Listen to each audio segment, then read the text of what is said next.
So to start the video with a disclaimer, we chose the Holocaust, which is a dark subject and should not be treated lightly. We didn't try to take away from the victims at all in this video. We just wanted to bring a little humor to the situation because, it's so sad. But do not forget that millions of innocent people died and were affected every day by these horrific circumstances. So essentially the disclaimer is that I don't condone the Holocaust. We don't condone the Holocaust. Enjoy the video. And it's the Holocaust. Welcome back, folks. I'm your host, Kai Pearson, and we're talking about, you guessed it, the Holocaust. The Holocaust was a period in time where the Jews were facing systematic racism and oppression from the Nazis to form to their ideology. This happened within 3 divisions. The first division was boycotting and dismissal from their government positions. The second being the Nuremberg laws, which deemed Jews no longer German citizens. The third would be violence that was happening against the Jews by the Nazis, whether that be by mental hospitals, etc. Now, we're moving on to Adrian, my girl. Thank you, Kai. The man with the infamous mustache who was behind all of these horrendous things is Adolf Hitler. He was a known anti-Semitic throughout Germany and throughout the entirety of Europe, really. And in October of 1919, Hitler, he joined the program that is now known as the Nazi Party. And by 1921, he was the leader of the group itself. In 1924, right after he was released from prison, he wrote Mein Kampf, his autobiography, which depicted all of what we know as Nazi beliefs now. And by January of 1933, he was appointed Chancellor of Germany, which is like the leader of the country. And Hitler helped pass the Nuremberg laws on September 15th, 1935, which Adrian will tell you more about later. Hitler's government also established cultural dominance of Nazism. They burned books, they shut down newspapers, they pushed out Nazi propaganda through radio and TVs and TV stations and movies, and then they forced teachers throughout Germany's education system to push Nazi beliefs.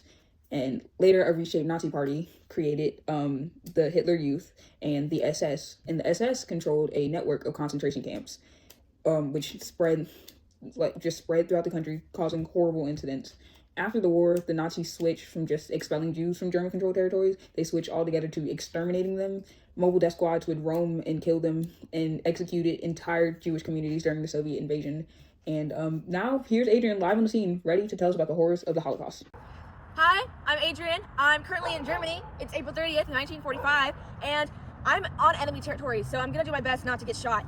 But essentially, on September 15th, 10 years ago, in this exact country, the Nazi regime announced 2 new laws. Now, they were called the Nuremberg laws. Now, basically what they stated was that Jews could not be German citizens because Jews were considered their own race, and that nobody could marry a Jew because if they were to have children, a mixed child, a Jew and a German, which I think they called Mischling, would undermine the German race, essentially. Now, the German race, they had their own name because they're so uptight. They called themselves, I think, Aryan or whatever, but essentially they were their own race and they were like number one, no one could be better than them, and then the Jews were at the bottom. They were their own separate race. And these laws didn't just apply to Jewish people. They also applied to black people at the time. Looks like the Germans just hated everybody. And they made the Jewish wear stars on their left breast, on all their clothes. And if you were considered a Jewish person, because there is more laws on what makes you Jewish, but if you were 6 years or older and considered a Jewish according to the Nazi regime, you had to wear a star on your left breast in public so that everyone knew you were a Jew. And here is more on the stars. I'm gonna send you over to Sophia. Hi, I'm Sophia, and I'm live in the studio to talk about the stars used during the Holocaust. Jews and other groups were forced to wear stars in other shapes of various colors. It was enforced from 1939 to present day, and it was a psychological tactic to dehumanize and isolate those select groups. Triangles and the most recognizable star were the most common symbols. The red triangle were political prisoners, the green were professional prisoners, blue were forced laborers and immigrants, purple were Jehovah's Witnesses, pink were homosexual men, brown were the Romani, and black were asocials.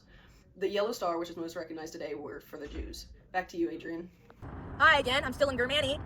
So I talked about the 2 main laws. We're gonna talk about the other ones that are, still very serious, but not as serious as the first 2. So we're gonna start with the ones concerning names. So the Germans made a accepted name list because they won't let the Jews have anything. So if your name wasn't already on this accepted list, then you had to take a new name. If you were a man, your name would become Israel, and if you were a woman, your name would become Sarah. And they also had laws concerning passports. So if you were a Jew, your German passport immediately gets invalidated, and you have to revalidate it by sending it to the passport office, and they mark it with a J so that everybody knows you're a Jew.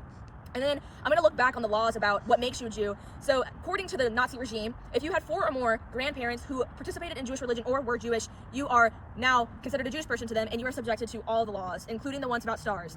That's all I have on the Nuremberg laws. I'm going to send you to my news person, RJ. What's up, guys? It's RJ from the news station. You literally see me all the time. Okay, so today we're going to be talking about Kristallnacht, okay? Kristallnacht. It means Night of the Broken Glass in German, I think. Okay, but basically what it was, right? It was a horrific event that occurred on November 9th, 1938. It started when a Jewish refugee in Paris killed a German diplomat because his parents had been deported. Oh no! Nazi officials then began ordering attacks on Jews in Germany, Austria, and Sudetenland. They destroyed hundreds of synagogues and 7,500 Jewish-owned businesses. At least 91 Jews were murdered, and another 30,000 were arrested. Okay, like guys, that's really bad. That can't be happening. Okay, now on to Katie, who thinks about euthanasia.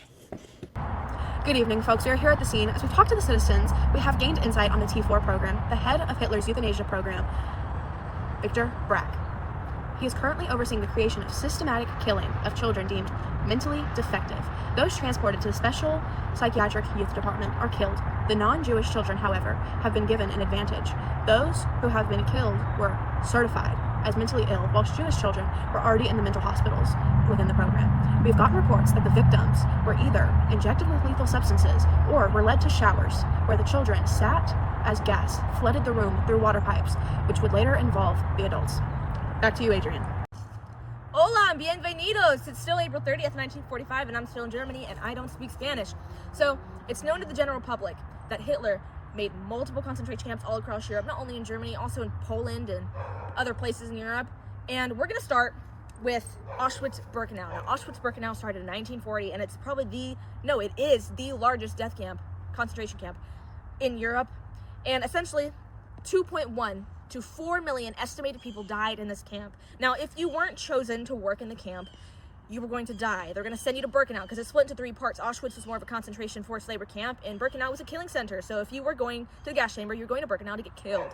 Now, I can't get close to a concentration camp because if I do, they'll kill me. But behind me is this broken down kind of area. And, there's nobody here and it's not a concentration camp, but, it's giving broken down. You wouldn't want to work here. You wouldn't want to sleep here. You wouldn't want to eat here. You wouldn't want to be here.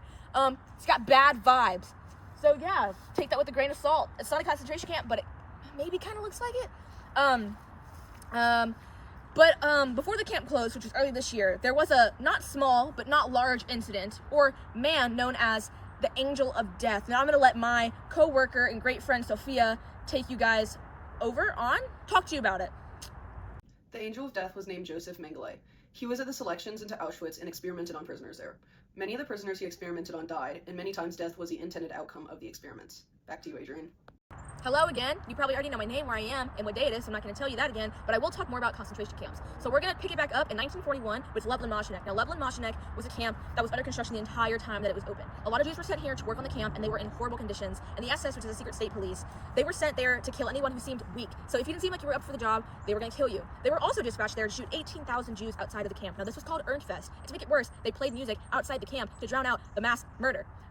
This is considered one of the largest massacres of the Holocaust. And in 1943, Lublin-Moschenech saw many Jews coming from the Warsaw Ghetto Uprising because it happened that same year. Now, these Jews were not sent only to Lublin-Moschenech, but they were also sent to Treblinka. Now, Treblinka consisted of 2 camps. One was a forced labor camp, the other one was a killing center. Now, Treblinka 1 was a forced labor camp, Treblinka 2 was a killing center. Many Jews from the Warsaw Ghetto Uprising were sent to Treblinka 2 to be executed, an estimated 7,000. In total, around 925,000 Jews were killed at Treblinka 2. This isn't just people from the Warsaw Ghetto Uprising, this is just Jews in total, so they came from all around Europe. The camp was liquidated in 1944, but that's almost 1 million Jews, these innocent people who were killed because of their religion. We're now sending you back to Kind Mick with more about the World War. Welcome back, folks. Good news, the World War II is coming to an end. Take off my warm layer. That's kind of odd. Can we get them off the screen, Was that a please? shot? Oh my god, look at that. What the Hitler? We'll be back, y'all. Hey guys, you missed me, I missed me too. The World War has ended and Hitler has been proclaimed dead. Well, rumored. You know what's not a rumor? Me getting shot. Because I was there, and I felt it. I got shot, and this company isn't willing to pay my medical bills, and they're not even gonna let me have time paid off. Adrian. Oh, sorry. What? What? Where's Katie? I don't know. She ran away. I got shot, and she ran away. We need to find Katie. I don't care anymore. I quit. Hey guys, so turns out we left Katie in Germany, but it's fine. All's well. Adrian's in recovery, and me and Kai are good. I think Artie is doing all right too.